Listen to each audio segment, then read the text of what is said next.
शुभांशु, नमस्कार। आप आज मातृभूमि से, नमस्कार। भारत भूमि से सबसे दूर है, लेकिन भारतवासियों के दिलों के सबसे करीब है। आपके नाम में भी शुभ है और आपकी यात्रा नए युग का शुभ आरंभ भी है।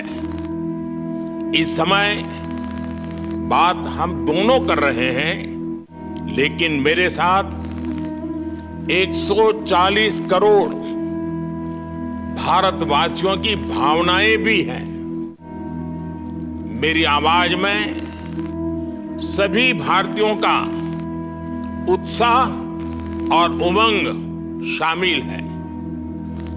अंतरिक्ष में भारत का परचम लहराने के लिए मैं आपको हार्दिक बधाई और शुभकामनाएं देता हूं।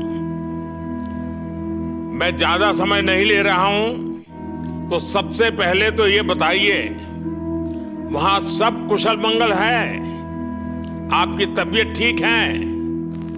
जी प्रधानमंत्री जी, बहुत बहुत धन्यवाद आपकी विशेष का और 140 करोड़ मेरे देशवासियों की विशेष का। मैं यहाँ बिल्कुल ठीक हूँ, सुरक्षित हूँ। आप सबके आशीर्वाद और प्यार की वजह से बहुत अच्छा लग रहा है। बहुत नया एक्सपीरियंस है ये, और कहीं ना कहीं बहुत सारी चीज़ें ऐसी हो रही हैं जो दर्शाती हैं कि मैं और मेरे जैसे बहुत सारे लोग हमारे देश में और हमारा भारत किस दिशा में जा रहा है। ये जो मेरी यात्रा है, ये पृथ्वी से ऑर्बिट की 400 किलोमीटर तक की जो छोटी सी यात्रा है, ये सिर्फ मेरी नहीं है। मुझे लगता है कहीं ना कहीं हमारे देश की भी यात्रा है। बिकॉज जब मैं छोटा था, मैं कभी सोच नहीं पाया कि मैं एस्ट्रोनॉट बन सकता हूँ, लेकिन मुझे लगता है आपके नेतृत्व में आज का भारत ये मौका देता है और उन सपनों को साकार करने का भी मौका देता है।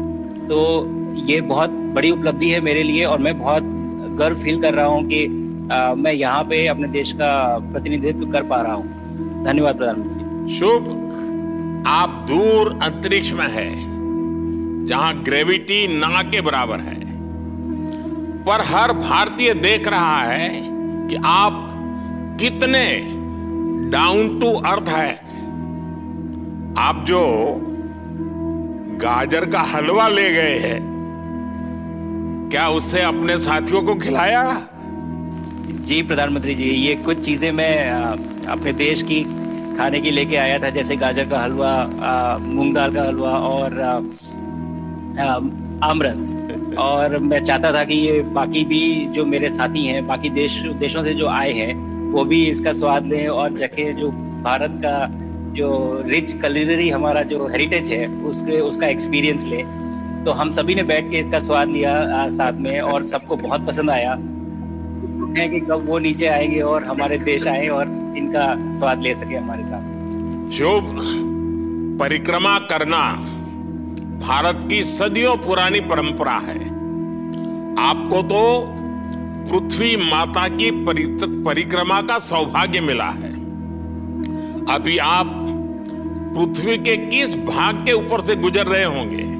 जी प्रधानमंत्री जी, इस समय तो मेरे पास ये इंफॉर्मेशन उपलब्ध नहीं है, लेकिन थोड़ी देर पहले मैं खिड़की से, विंडो से बाहर देख रहा था, तो हम लोग हवाई के ऊपर से गुजर रहे थे। और हम दिन में 16 बार परिक्रमा करते हैं, 16 सूर्योदय और 16 सनराइज और सनसेट हम देखते हैं ऑर्बिट से। और बहुत ही अचंभित कर देने वाला ये पूरा प्रोसेस है।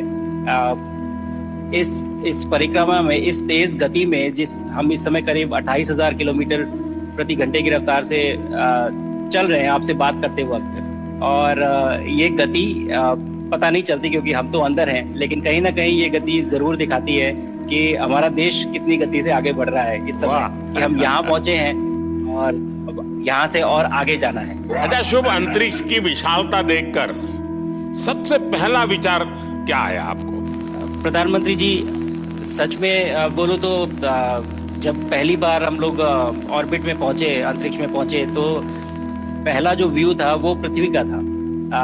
और पृथ्वी को बाहर से देख के जो पहला जो पहला ख्याल और पहला जो थॉट मन में आया वो ये था कि पृथ्वी बिल्कुल एक दिखती है, मतलब बाहर से कोई सीमा रेखा नहीं दिखाई देती, कोई बॉर्डर नहीं दिखाई देता। और दूसरी चीज जो बहुत नोटिसेबल थी, जब पहली बार भारत को देखा तो हम मैप पे पढ़ते हैं भारत को, हम देखते हैं बाकी देशों का आकार कितना बड़ा है, हमारा आकार कैसा है, वो मैप पे देखते हैं, लेकिन वो सही नहीं होता, क्योंकि वो एक हम 3D ऑब्जेक्ट को 2D यानी पेपर पे हम उतारते हैं। भारत सच में बहुत भव्य दिखता है, बहुत बड़ा दिखता है, जितना हम मैप पे देखते हैं उससे कहीं ज्यादा बड़ा। और जो वननेस की फीलिंग है, पृथ्वी की वननेस की फीलिंग है, जो हमारा भी मोटो है कि अनेकता में एकता, वो बिल्कुल उसका महत्व ऐसा समझ में आता है बाहर से देखने में कि लगता है कि कोई बॉर्डर एग्जिस्ट ही नहीं करता, कोई राज्य नहीं एग्जिस्ट करता, कंट्रीज नहीं एग्जिस्ट करती। फाइनली हम सब ह्यूमैनिटी का पार्ट है और अर्थ हमारा एक घर है और हम सब के सब उसके सिटीजन्स हैं। शुभांशु, स्पेस स्टेशन पर जाने वाले आप पहले भारतीय हैं। आपने जबरदस्त मेहनत की है, लंबी ट्रेनिंग करके गए हैं। अब आप रियल सिचुएशन में हैं, सच में अंतरिक्ष में हैं। वहां की परिस्थितियां कितनी अलग हैं, कैसे एडप्ट कर रहे हैं? यहाँ पे तो सब कुछ ही अलग है प्रधानमंत्री जी। ट्रेनिंग की हमने पिछले पूरे 1 साल में, सारे सिस्टम्स के बारे में मुझे पता था, सारे प्रोसेस के बारे में मुझे पता था, एक्सपेरिमेंट्स के बारे में मुझे पता था, लेकिन यहाँ आते ही सडनली सब चेंज हो गया। बिकॉज हमारे शरीर को ग्रेविटी में रहने की इतनी आदत हो जाती है कि हर एक चीज उससे डिसाइड होती है। पर यहाँ आने के बाद चूंकि ग्रेविटी माइक्रो ग्रेविटी है, एब्सेंट है, तो छोटी छोटी चीजें भी बहुत मुश्किल हो जाती हैं। अभी आपसे बात करते वक्त मैंने अपने पैरों को बांध रखा है, नहीं तो मैं ऊपर चला जाऊंगा।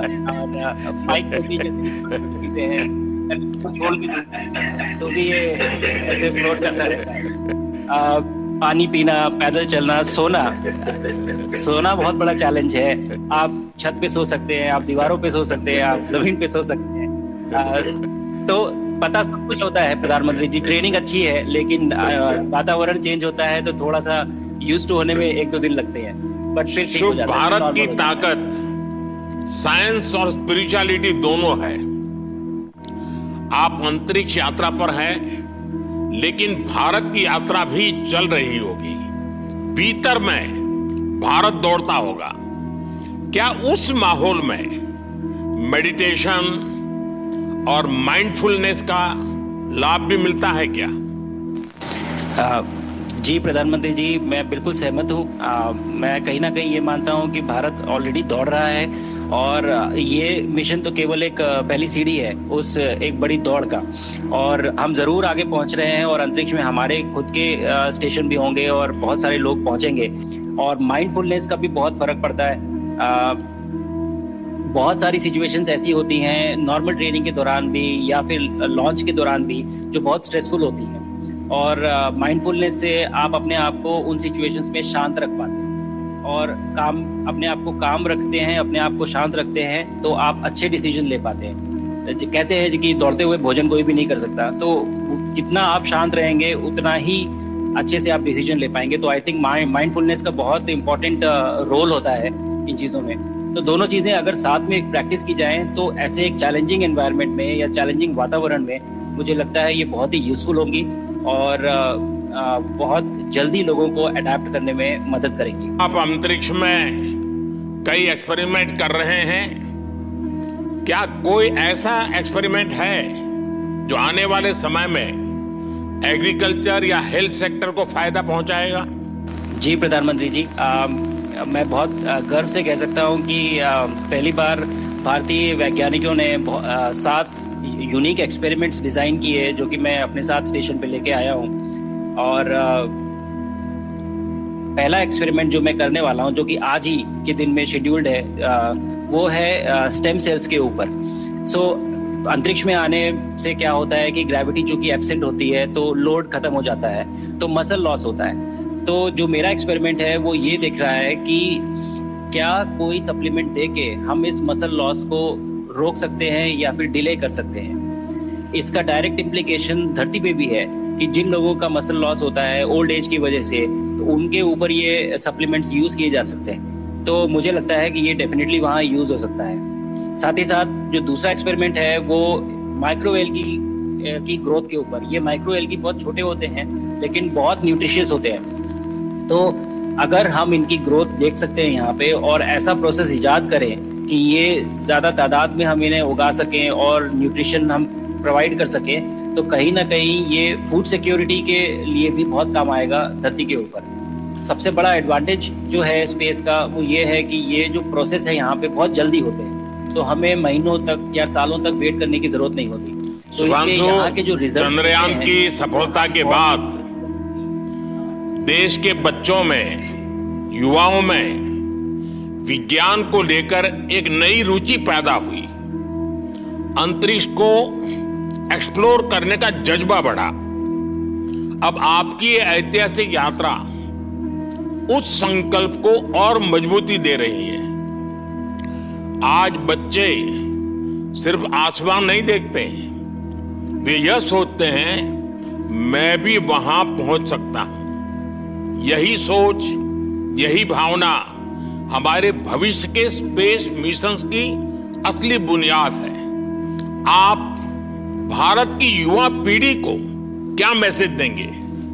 प्रधानमंत्री जी, अगर मैं अपने युवाओं पीढ़ी को आज कोई मैसेज देना चाहूंगा तो पहले ये बताऊंगा कि भारत जिस दिशा में जा रहा है, हमने बहुत बोल्ड और बहुत ऊंचे सपने देखे हैं और उन सपनों को पूरा करने के लिए हमें आप सबकी जरूरत है। तो उस जरूरत को पूरा करने के लिए मैं ये कहूंगा कि सक्सेस का कोई एक रास्ता नहीं होता कि आप कभी कोई एक रास्ता लेता है, कोई दूसरा रास्ता लेता है, लेकिन एक चीज जो हर रास्ते में कॉमन होती है वो ये होती है कि आप कभी कोशिश मत छोड़िए, नेवर स्टॉप ट्राइंग। अगर आपने ये मूल मंत्र अपना लिया कि आप किसी भी रास्ते पे हो, कहीं पे भी हो, लेकिन आप कभी गिव अप नहीं करेंगे, तो सक्सेस चाहे आ जाए या कल आए पर आएगी जरूर। मुझे पक्का विश्वास है कि आपकी ये बातें देश के युवाओं को बहुत ही अच्छी लगेगी।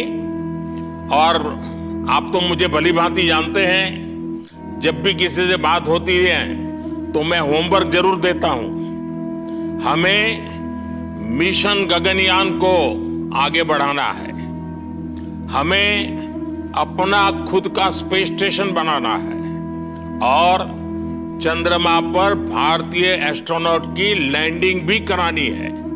इन सारे मिशंस में आपके अनुभव बहुत काम आने वाले हैं। मुझे विश्वास है आप वहां अपने अनुभवों को जरूर रिकॉर्ड कर रहे होंगे। जी प्रधानमंत्री जी, बिल्कुल। ये पूरा मिशन की ट्रेनिंग लेने के दौरान और एक्सपीरियंस करने के दौरान जो मुझे लेसन्स मिले हैं, जो मुझे सीख मिली है, वो सब एक स्पॉन्ज की तरह मैं एब्जॉर्ब कर रहा हूँ। और मुझे यकीन है कि ये सारी चीज़ें बहुत वैल्यूएबल प्रूव होंगी, बहुत इम्पॉर्टेंट होंगी हमारे लिए जब मैं वापस आऊँगा और हम इन्हें इफेक्टिवली अपने मिशंस में इनके लेसन्स अप्लाई कर सकेंगे और जल्दी से जल्दी उन्हें पूरा कर सकेंगे। बिकॉज मेरे साथी जो मेरे साथ आए थे, कहीं ना कहीं उन्होंने भी मुझसे पूछा कि हम कब गगनयान पे जा सकते हैं, जो सुन के मुझे बहुत अच्छा लगा और मैंने बोला कि जल्दी ही। तो मुझे लगता है कि ये सपना बहुत जल्दी पूरा होगा और मेरी जो सीख मुझे यहाँ मिल रही है वो मैं वापस आके उसको अपने मिशन में पूरी तरह से 100% अप्लाई करके और उनको जल्दी से जल्दी पूरा करने की कोशिश करेंगे। शुभांशु, मुझे पक्का विश्वास है कि आपका ये संदेश एक प्रेरणा देगा। और जब हम आपके जाने से पहले मिले थे, आपका परिवारजन के भी दर्शन करने का अवसर मिला था और मैं देख रहा हूं कि आपके परिवारजन भी सभी उतने ही भावुक है, उत्साह से भरे हुए हैं। शुभांशु, आज मुझे आपसे बात करके बहुत आनंद आया। मैं जानता हूं आपकी जिम में बहुत काम है और 28,000 किलोमीटर की स्पीड से काम कर रहे हैं आपको, तो मैं ज्यादा समय आपका नहीं लूंगा। आज मैं विश्वास से कह सकता हूं कि ये भारत के गगनयान मिशन की सफलता का पहला अध्याय है। आपकी यह ऐतिहासिक यात्रा सिर्फ अंतरिक्ष तक सीमित नहीं है, यह हमारी विकसित भारत की यात्रा को तेज गति और नई मजबूती देगी। भारत दुनिया के लिए स्पेस की नई संभावनाओं के द्वार खोलने जा रहा है। अब भारत सिर्फ उड़ान नहीं भरेगा, भविष्य में नई उड़ानों के लिए मंच तैयार करेगा। मैं चाहता हूं, कुछ और भी सुनने की इच्छा है आपके मन में, क्योंकि मैं सवाल नहीं पूछना चाहता, आपके मन में जो भाव है अगर वो आप प्रकट करेंगे, देशवासी सुनेंगे, देश की युवा पीढ़ी सुनेगी, तो मैं भी खुद बहुत आतुर हूं कुछ और बातें आपसे सुनने के लिए। धन्यवाद प्रधानमंत्री जी। यहाँ ये पूरी जर्नी जो है, ये अंतरिक्ष तक आने की और यहाँ ट्रेनिंग की और यहाँ तक पहुँचने की, इसमें बहुत कुछ सीखा है प्रधानमंत्री जी मैंने। लेकिन यहाँ पहुँचने के बाद मुझे पर्सनल अकम्प्लिशमेंट तो एक है ही, लेकिन कहीं ना कहीं मुझे ये लगता है कि ये हमारे देश के लिए एक बहुत बड़ा कलेक्टिव अचीवमेंट है। और मैं हर एक बच्चे को जो ये देख रहा है, हर एक युवा को जो ये देख रहा है, एक मैसेज देना चाहता हूँ, और वो ये है कि अगर आप कोशिश करते हैं और आप अपना भविष्य बनाते हैं अच्छे से, तो आपका भविष्य अच्छा बनेगा और हमारे देश का भविष्य अच्छा बनेगा। और केवल एक बात अपने मन में रखिए, that sky is never the limit, ना आपके लिए, ना मेरे लिए और ना भारत के लिए। और ये बात हमेशा अगर आपने मन में रखी तो आप आगे बढ़ेंगे, आप अपना भविष्य उजागर करेंगे और आप हमारे देश का भविष्य उजागर करेंगे। और बस मेरा यही मैसेज है प्रधानमंत्री जी। और मैं बहुत ही भावुक और बहुत ही खुश हूँ कि मुझे मौका मिला आज आपसे बात करने का और आपके थ्रू 140 करोड़ देशवासियों से बात करने का। जो ये देख पा रहे हैं, ये जो तिरंगा आप मेरे पीछे देख रहे हैं, ये यहाँ नहीं था। कल के पहले जब मैं यहाँ पे आया हूँ तब हमने ये यहाँ पे पहली बार लगाया है। तो ये बहुत भावुक करता है मुझे और बहुत अच्छा लगता है देख के कि भारत आज इंटरनेशनल स्पेस स्टेशन पहुंच चुका है। शुभांशु, मैं आपको और आपके सभी साथियों को आपके मिशन की सफलता के लिए बहुत बहुत शुभकामनाएं देता हूं। शुभांशु, हम सबको आपकी वापसी का इंतजार है। अपना ध्यान रखिए, मां भारती का सम्मान बढ़ाते रहिए। अनेक अनेक शुभकामनाएं, 140 करोड़ देशवासियों की शुभकामनाएं, और आपको इस कठोर परिश्रम करके इस ऊंचाई तक पहुंचने के लिए बहुत बहुत धन्यवाद देता हूं। भारत माता की जय। धन्यवाद प्रधानमंत्री जी, धन्यवाद। और सारे 140 करोड़ देशवासियों को धन्यवाद। और स्पेस से सबके लिए भारत माता की जय।